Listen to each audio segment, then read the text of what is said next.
नमस्कार, मेरा नाम रविकांत चौरसिया और आप देख रहे हैं बोलता खगड़िया। राजनीति, सत्ता और सियासत और विरासत। इस बार बिहार विधानसभा का चुनाव है। 15 साल बनाम 15 साल, आरोप प्रत्यारोप। बिहार विधानसभा के चुनाव जो है 2015 के चुनाव लड़ चुके, वह 2 बार खगड़िया के नगर सभापति रह चुके जाप नेता मनोहर यादव जी हमारे साथ खास बातचीत करने के लिए हैं।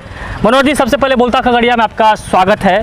आप 2015 के भी चुनाव लड़े थे बिहार विधानसभा का, क्या 2020 भी आप लड़ेंगे? निश्चित रूप से चुनाव लड़ेंगे।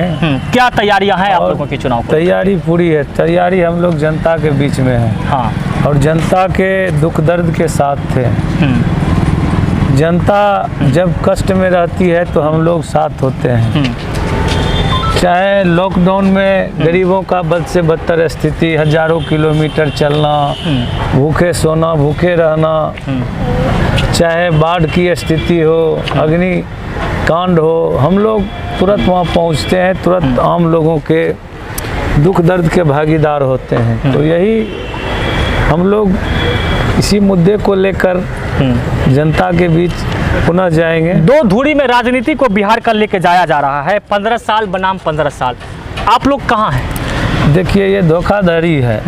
चलते चलते धोखाधड़ी है। 15 साल लालू जी का शासन और लालू जी का भय दिखाकर नीतीश जी का आना प्रवेश, और आज भी विकास की बात ना करके नीतीश जी ये ना बताएं कि आप 15 साल में क्या किए। आज भी नीतीश जी कहते हैं कि हम उस समय जंगल राज था, फिर लालू आ जाएगा, लालू का बेटा आ जाएगा। अरे आप क्या किए 15 साल में, ये ना बताइए। 15 साल तक नीतीश जी आप सत्ता सुख भोगे। आपसे जो आम जन को जो लाभ मिलना चाहिए, बिहार के जनता को जो मिलना चाहिए, आप दे नहीं सके। बिहार में शिक्षा व्यवस्था आपके राज्य में चौपट हुई, स्वास्थ्य व्यवस्था चौपट है, बड़ा बड़ा बिल्डिंग नीतीश कुमार जी जो है इलाज नहीं है। नीतीश कुमार जी ने जो है वर्चुअल रैली में आकर के कहा उन्होंने कि हमने बिहार के शिक्षा को आगे बढ़ाने का कोशिश किया, इसके साथ ही साथ हाई स्कूल को बढ़ाया, कॉलेजेस को बढ़ाया, यूनिवर्सिटीज़ को बढ़ाया, इंजीनियरिंग कॉलेज खोला, मेडिकल कॉलेज खोला। नहीं, कहाँ पर खोले? कहाँ है मेडिकल कॉलेज बिहार में? बताए नीतीश जी, कहाँ है इंजीनियरिंग कॉलेज? जो पहले का इंजीनियरिंग कॉलेज है आज भी वही है। नीतीश जी, आपने तो शिक्षा को लेकर डूब गया बिहार के शिक्षा को। लॉ इन ऑर्डर आज का जो स्थिति है बद से बदतर है। कहीं किसी को गोली मार दिया जा रहा है, व्यवसायी को लूट लिया जा रहा है, व्यवसायी का हत्या कर दिया जा रहा है, दिन दहाड़े जो है अपहरण हो रहा है, लोग के घर में डकैती हो रहा है, बच्ची को उठा के लेके चला जा रहा है। और आज 1 सप्ताह बीत जाने के बाद भी आपकी पुलिस एक बच्ची को नहीं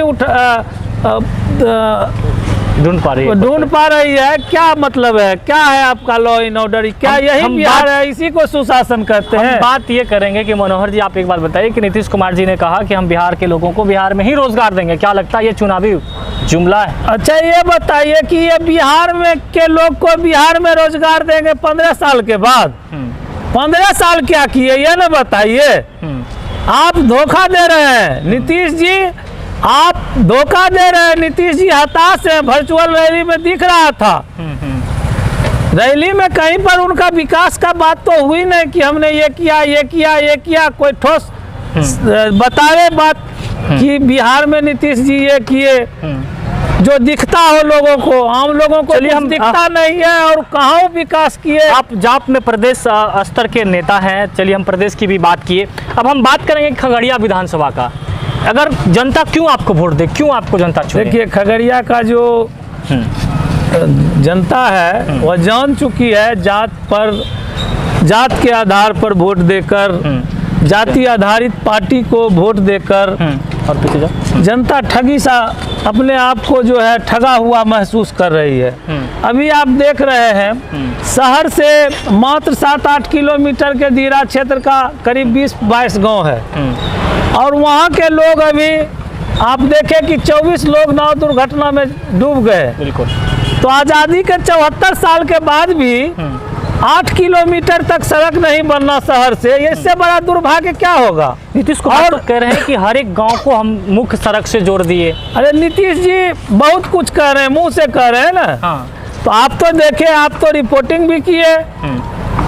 कैसे शहर से मात्र 7-8 किलोमीटर की दूरी में 20-22 गांव है जहां के लोग का जीवन नासूर बना हुआ है। चलिए, एक मुद्दा तो समझ में आ रहा है कि जो दियारा का इलाका है वहां पर आप सड़कें जोड़ेंगे, पुल जोड़ेंगे, लेकिन इसके अलावा और क्या मुद्दे हैं? आप दियारा के अलावे भी हर जगह बदहाल है। स्कूल में जो है कोई पढ़ाई नहीं है, स्कूल को बर्बाद कर दिए हैं नीतीश जी।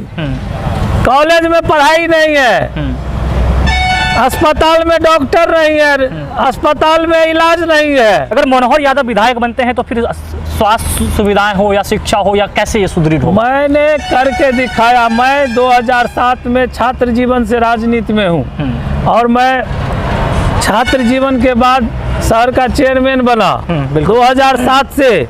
और हमने वैसे नगर पालिका को जो है आर्थिक रूप से मजबूत किए, जिसका मेरे आने से पहले 6 साल का कर्मचारी का बकाया वेतन था। कोई आधारभूत संरचना नहीं थी। शहर के कोई भी वार्ड मोहल्ला ऐसा नहीं था जहां जल जमाव नहीं था, कीचड़ नहीं होती थी। हमने दुरुस्त किया।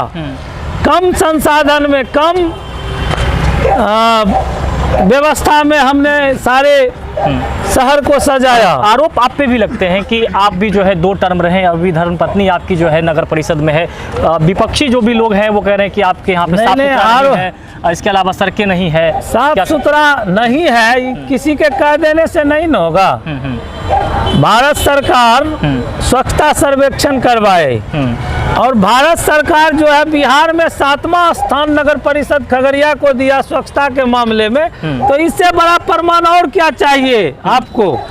मुख्य और भी समस्या है। जो स्टेशन रोड की हम बात करेंगे कि स्टेशन रोड के लिए आखिरकार कौन जिम्मेदार है? नगर परिषद भाग रही है, इसके अलावा जो प्रशासन भी भाग रही है, तो कौन जिम्मेदार है?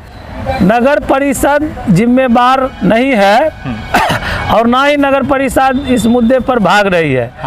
चूंकि शहर के अंदर स्टेशन रोड है और सरकार का निर्णय हुआ कि 20 फीट से बड़ा जो भी मार्ग है उसको पीडब्ल्यूडी के को हस्तांतरित कर दिया जाए। नगर परिषद ने अपने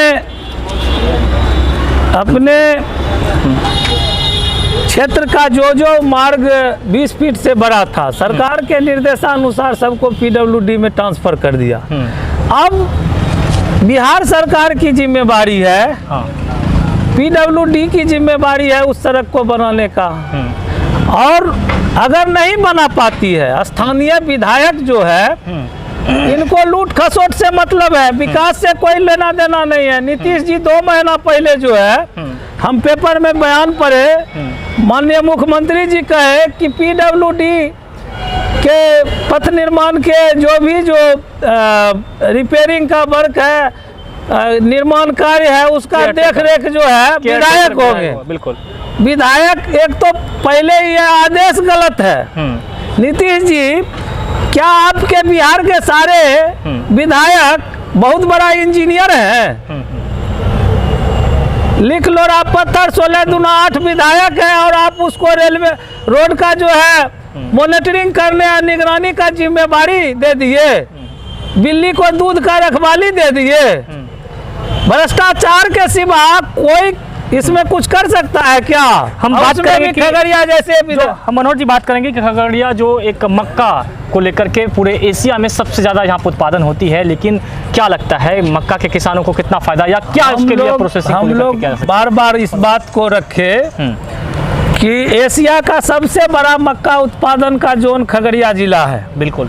और यहाँ पर कोई मक्का आधारित उद्योग, कोई व्यावसायिक प्रतिष्ठान खड़ा नहीं होना, यह बहुत बड़ा दुर्भाग्य है सरकार के। और इस दुर्भाग्य का एक ही लोग जिम्मेदार है, खगड़िया के विधायक पूनम यादव और उसके पति रणवीर यादव। आपको जानकारी होना चाहिए, कोई सुल्तानिया नाम के व्यवसायी का 1.5 करोड़ का मकई 2 वर्ष पहले गबन कर लिया, जिसका FIR मानसी थाना में है, रणवीर यादव, पूनम यादव, कृष्णा यादव पर।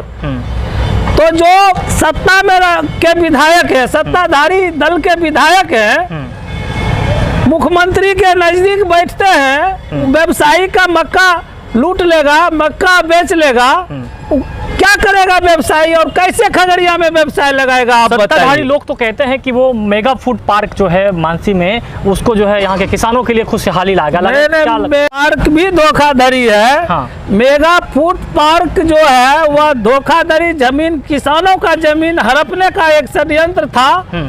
लोगों को सपना दिखाया गया, किसान का कोई भला उसमें ना हुआ है ना भविष्य में होगा। वह सिर्फ और सिर्फ सरकार का सब्सिडी का राशि गबन करने का षड्यंत्र था और गरीब किसान का जो जमीन हड़प लिया गया वह जमीन हड़पने का षड्यंत्र था और कोई किसान का कोई भला नहीं होना। चलिए, हमसे बात करने के लिए, जुड़ने के लिए बहुत बहुत धन्यवाद मनोहर जी। तो हमारे साथ ये मनोहर यादव जी थे जो 2 बार नगर सभापति भी रहे हैं खगड़िया के, और उसके साथ ही साथ बिहार विधानसभा का चुनाव भी 2015 में लड़े थे और 2020 के चुनावी अखाड़े में भी कूदे हुए और तैयारी भी कर रहे हैं। अब देखना लाजमी है और निर्णय जनता को करना है।